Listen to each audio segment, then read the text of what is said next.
go.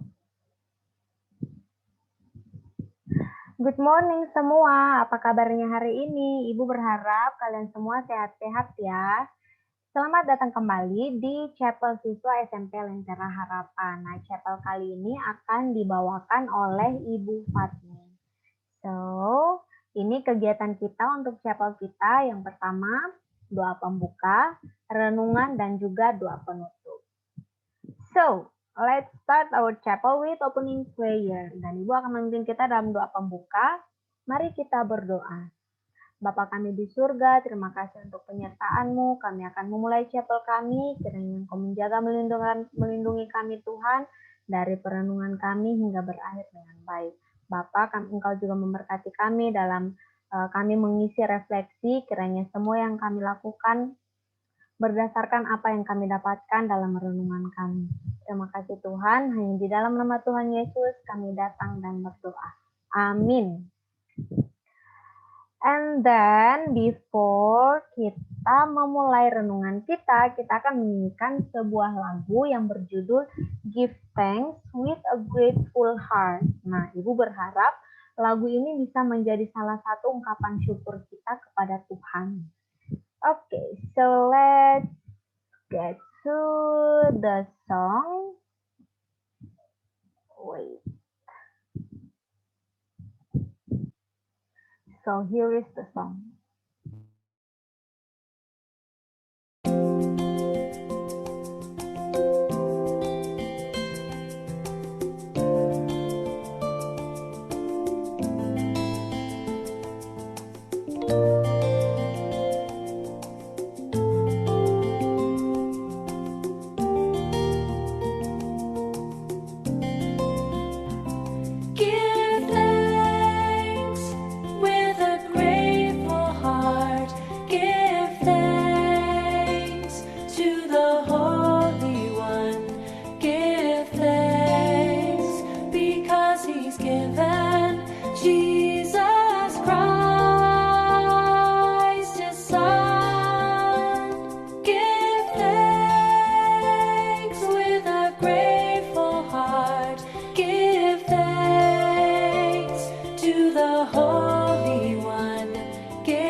Say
Okay, so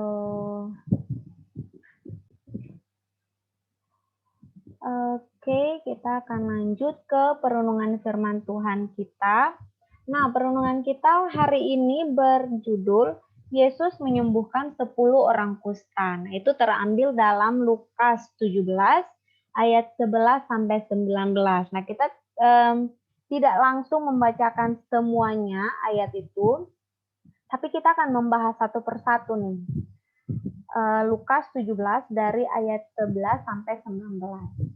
So, yang pertama, dari Lukas 17 ayat 11 sampai 13. Anak-anak boleh membuka Alkitabnya sekarang. Kita akan bacakan dulu yang ayat 11 sampai ayat yang ke-13. Lukas 17 dengan perikop ke-10 orang kusta. Dalam perjalanannya ke Yerusalem, Yesus menyusur perbatasan Samaria dan Galilea. Ketika ia memasuki suatu desa, datanglah 10 orang kusta menemui dia. Mereka tinggal berdiri agak jauh dan berteriak, "Yesus, Guru, kasihanilah kami." Nah, di sini yang perlu anak-anak tahu adalah penyakit kusta itu adalah penyakit yang najis pada zaman itu. Nah, pada zaman itu orang yang mengalami penyakit kusta itu sangat susah untuk disembuhkan. Dan orang-orang itu akan dikucilkan dan akan tinggal di luar desa. Nah, pada zaman itu ada tembok yang sangat besar. Jadi orang-orang yang penyakit kusta itu akan tinggal di luar tembok dari kota tersebut.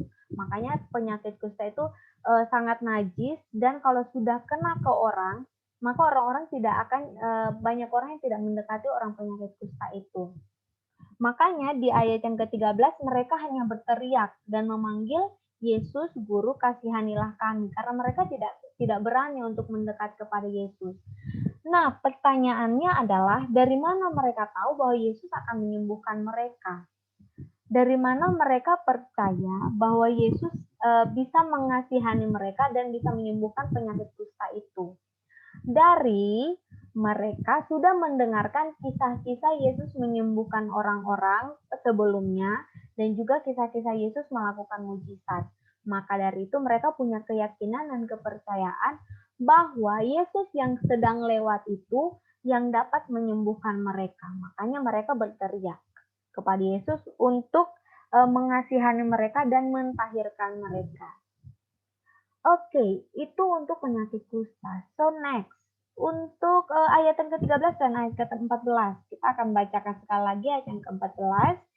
Dan mereka berteriak, "Yesus, Guru, kasihanilah kami." Kemudian apa jawab Yesus? Lalu ia memandang kepada mereka dan berkata, "Pergilah, perlihatkanlah dirimu kepada imam-imam." Dan sementara mereka di tengah jalan, mereka menjadi tahir. Pada zaman itu, orang yang layak, orang yang pantas menyembuhkan dan menyatakan bahwa seseorang sembuh dari penyakit kusta hanyalah imam-imam. Jadi kalau misalnya ada orang yang sakit kusta dan mereka sembuh, mereka harus ke imam-imam di sana, dan imam-imam di sana bilang kalau mereka menyatakan bahwa mereka sembuh, baru mereka boleh masuk kembali ke kota dan melakukan aktivitas mereka. Kalau imam-imam tidak mengakui bahwa mereka sembuh, berarti mereka belum disebut tahir atau belum disebut sembuh. Makanya Yesus bilang, "Pergilah, perlihatkanlah dirimu kepada imam-imam," supaya imam-imam ini melihat kuasa Yesus, kemuliaan Yesus dalam menyembuhkan orang-orang yang penyakit kusta. Next, ayat yang ke-15 dan ayat yang ke-16. Seorang dari mereka ketika melihat bahwa ia telah sembuh, kembali sambil memuliakan Allah dengan suara nyaring. Lalu tersungkur di depan kaki Yesus dan mengucap syukur kepadanya. Dan orang itu adalah orang Samaria. Nah, di sini kenapa di ayat ini tuh ditekankan orang ini adalah orang Samaria?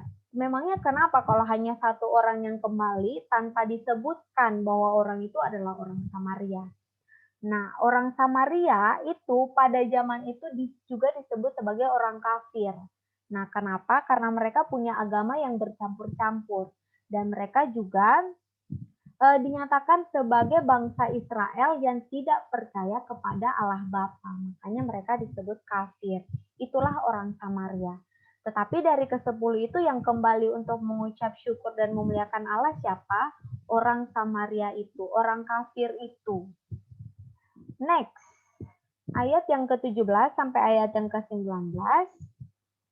Lalu Yesus berkata, bukankah ke-10 orang tadi semuanya telah menjadi tahir? Bukankah tadi Yesus menyembuhkan 10 orang? Di manakah yang 9 orang itu? Tidak adakah di antara mereka yang kembali untuk memuliakan Allah selain daripada orang asing ini? Nah, 9 orang itu ternyata adalah orang Yahudi. Kalau orang Yahudi, justru mereka kebalikan dari orang Samaria nih.